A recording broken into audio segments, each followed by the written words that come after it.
আসসালামু আলাইকুম বন্ধুরা, আমি রাহাতুর রহমান। আজকে আমরা দেখবো স্প্রিং টুলের কাজ। তো ফার্স্ট আমরা একটা নিউ মডেল নিলাম। নিউ মডেল নিয়ে 400x400 ওয়াইড এবং হাইট ডাইমেনশন রেখে রেজুলেশন এইরকম নিয়ে তারপরে নিয়ে রাখলাম। সাইজ নিয়ে অরিজিন পয়েন্ট কর্নারে দিয়ে রাখলাম, ওকে করলাম। তারপরে ফার্স্টে আমরা একটা ভেক্টর ড্র করব।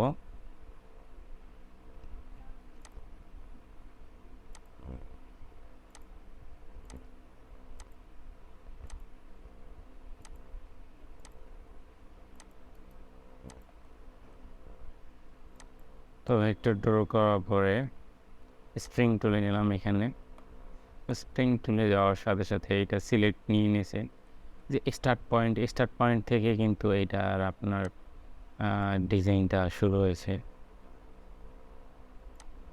আমরা যেইভাবে কার্ভটাই নিছি ওইভাবে কিন্তু স্প্রিং এর কাজটা হয়েছে।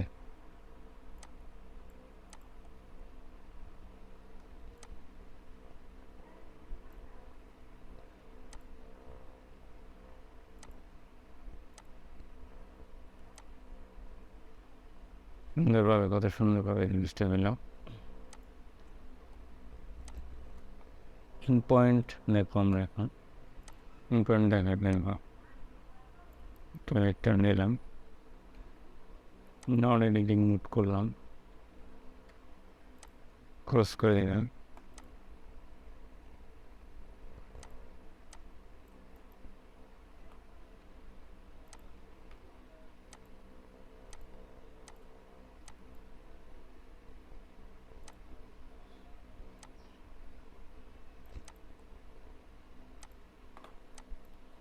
তো আবার আমরা স্প্রিং অপশনে গেলাম। এখান থেকে তৈরি হইলো। এখন আমরা এটা থেকে আমরা পয়েন্ট সিলেক্ট করলাম। দেখেন এইখানে যে ওর রাউন্ডটা ছিল এটা ঠিক আছে, কিন্তু এখানে আস্তে আস্তে আস্তে আস্তে একদম ফ্ল্যাট হয়ে গেছে। এইটার আকৃতি মানে পয়েন্ট মানে শেষের যে অবস্থান সেইখানে কিন্তু একদম ফ্ল্যাট হয়ে গেছে। এটা আসলে পয়েন্ট এইভাবে কাজ করে। আমরা এখন লিখবো আপনার জেড মডিউল দেখার জন্য আমাদের পয়েন্টের হাইট কিন্তু নিয়ে নিচ্ছে। তো আমরা জেড মডিউল দেখার জন্য আপনার দেখেন এখন কিন্তু হাইটটা সমান আছে সব, মানে পয়েন্টটা কেটে দিচ্ছি। তো এইভাবে থাকার পরে আমরা এখন যদি সেট মডিউল নেই, সেট মডিউলের মাধ্যমে মূলত আপনার জেড এক্সিস যে হাইট ওইটা কন্ট্রোল করা যায়। এখান থেকে এখন আপনি চাইলে মডিফাই করতে পারবেন জেড মডিউল 18। আপনার বেনিফিটে এটা মানে আপনার কাজ করা অবস্থায় নিজের বেনিফিট করতে পারেন, মানে মডিফাই করতে পারেন, এটাই আপনার বেনিফিট। এভাবে আপনি জেড মডিউলগুলোর মাধ্যমে আপনি এটার হাইটটা কন্ট্রোল করতে পারবেন। এইখানে যেভাবে হাইটটা আছে এইখানে কিন্তু ওইভাবে নাই। আশা করি বিষয়গুলো বুঝতে পারছেন। তারপরে এখানে অপশন আছে, এগুলো আবার আপনি চাইলে ডাইরেকশন চেঞ্জ করে দিতে পারবেন জেড মডিউলের। স্প্রিংয়ের স্টার্ট প্রোফাইল এইটার ডাইরেকশন আপনি চাইলে চেঞ্জ করে দিতে পারবেন। এইখানে স্টার্ট পয়েন্ট, সেজন্য এইখান থেকে এটা শুরু হয়েছে। এটা যদি স্টার্ট পয়েন্ট ডাইরেকশন চেঞ্জ হয় তাহলে এইটা স্টার্ট পয়েন্ট হয়ে যাবে।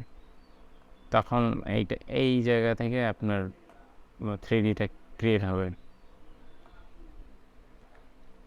এই অপশনটা থেকে আপনার বুঝতে মাঝে মাঝে মনে হবে যে এটা এই ফুলটা 3D করা খুবই কঠিন, কিন্তু এই অপশনটার মাধ্যমে অনেক 3D ডিজাইন আপনি ইজিলি ক্রিয়েট করে ফেলতে পারবেন। তারপরে এখানে আছে আপনার 360 ডিগ্রি, এখানে আপনি মডিফাই করতে পারবেন।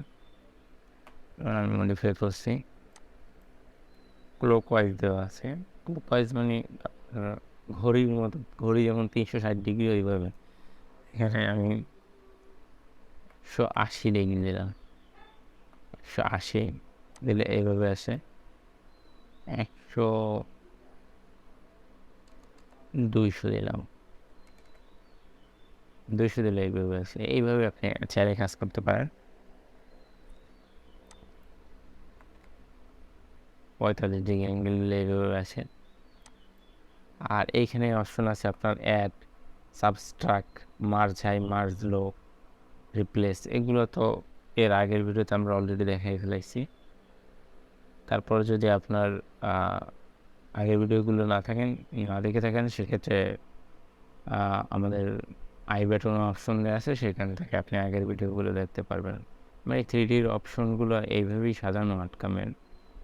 মানে আপনি ফার্স্ট বেসিক না জানলে আপনি অ্যাডভান্স আপনার কাছে খুবই কঠিন মনে হবে। সেই জন্য আমাদের প্লে লিস্ট আছে, প্লে লিস্টের সবগুলো ভিডিও দেখলে আপনি ইজিলি আস্তে আস্তে প্র্যাকটিস করলে, প্রতিদিন দেখলে প্র্যাকটিস করলে ইজিলি আস্তে আস্তে আপনি 3D তৈরি করতে পারবেন।